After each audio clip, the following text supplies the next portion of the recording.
Assalamualaikum warahmatullahi wabarakatuh.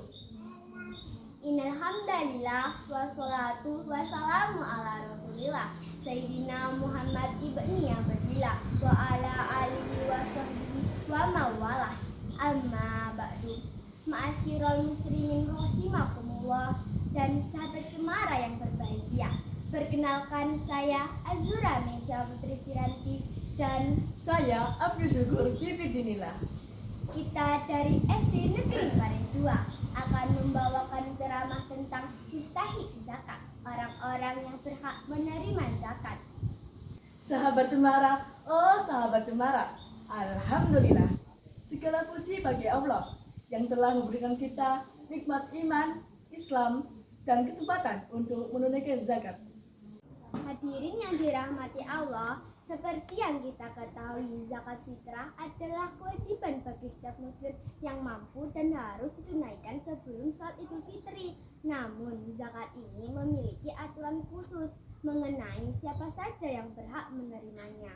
Dalam Al-Quran surat At-Taubah ayat 60 yang berbunyi, Innamas shadaqatu lil fuqara'i wal masakini wal 'amilina 'alaiha wal mu'allafati qulubuhum wa fir riqab wal gharimina wa fi sabilillahi wa banis sabil fariidatan minallah wallahu alimun hakim. artinya sesungguhnya zakat-zakat itu hanyalah untuk orang-orang fakir, orang-orang miskin, para mu'alaf yang dibujuk hatinya, untuk memerdekakan budak, untuk orang-orang yang berhutang, untuk jalan Allah, dan untuk orang sedang dalam perjalanan. Sahabat cemara, oh sahabat cemara, alhamdulillah. Secara umum ada 8 golongan yang berhak menerima zakat atau yang bisa disebut sebagai asnaf zakat. Siapa saja mereka?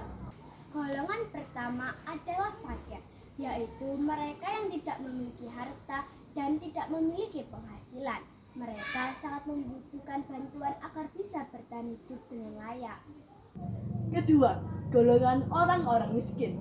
Yang disebut miskin adalah mereka yang memiliki harta atau penghasilan, tetapi tidak cukup untuk memenuhi kebutuhan dasar mereka dan keluarganya. Golongan ketiga adalah amil zakat, yaitu orang-orang yang bertugas mengumpulkan dan mendistribusikan zakat. Mereka berhak menerima bagian dari zakat untuk bentuk penghargaan atas pekerjaan mereka dalam mengelola zakat. Golongan keempat adalah mu'alaf, yaitu orang-orang yang baru masuk Islam. Seorang mu'alaf seringkali mendapatkan kesulitan maupun tantangan hidup, baik secara sosial maupun finansial. Itulah kenapa mereka berhak menerima zakat sebagai bentuk dukungan dari umat muslim dan untuk memperkuat keimanannya. Golongan kelima adalah gharib, yaitu orang-orang yang terlilit utang dan tidak mampu melunasinya. Dalam konteks ini, orang-orang tersebut terpaksa berhutang untuk memenuhi kebutuhan dasar hidupnya atau berhutang demi kemaslahatan umat. Golongan keenam adalah rikab atau hamba sahaya yang ingin memerdekakan dirinya. Golongan ketujuh adalah fisabilillah, yakni mereka yang berjuang di jalan Allah. Salah satunya seorang pendakwah yang berusaha meluruskan kehidupan umat dengan ajaran Allah. Golongan terakhir adalah ibnu sabil, yakni mereka yang kehabisan bekal atau biaya dalam perjalanan. Golongan ini termasuk musafir yang berpergian untuk tujuan baik, misalnya mencari nafkah, belajar, atau berpergian untuk berdakwah. Lalu bagaimana jika ada anggota keluarga kita yang tidak mampu? Bolehkah memberikan zakat kita kepada mereka? Perlu digarisbawahi bahwa zakat fitrah tidak boleh diberikan kepada anggota keluarga kita yang termasuk dalam tanggungan kita, seperti orang tua, anak, atau masakan kita sendiri.